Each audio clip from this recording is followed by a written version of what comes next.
வேற ட்ரெஸ்ல உட்காந்து பேசினா என்ன மரியாதை கொடுக்கும்? நீங்க முதல்ல இந்த இன்டர்வியூ எடுப்பீங்களா?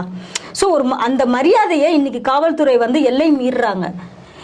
காவல்துறை ஒரு சின்ன விஷயம் பண்ணா, இப்ப டெக்னாலஜி வளர்ந்துருக்கு, சின்ன விஷயம் பண்ணா கூட பப்ளிக் எடுத்து போட்டுடுறாங்க.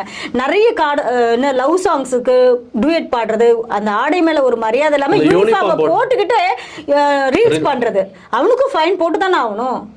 எதுக்கு அந்த யூனிஃபார்மை நீ துஷ்பிரயோகமா யூஸ் பண்ற? யூனிஃபார்ம் போடாம பண்ணானா யாருமே பார்க்க மாட்டாங்களே.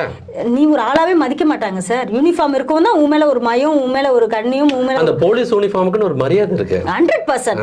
அதையும் நீ என்ன பண்ற? காதல் டூயட் பண்ற, அதை வச்சுக்கிட்டு சரக்கு அடிக்கிறது, அதை வச்சுக்கிட்டு லஞ்சம் வாங்குறது, அதை வச்சுட்டு நிறைய பண்ணிக்கிட்டு இருக்காங்க.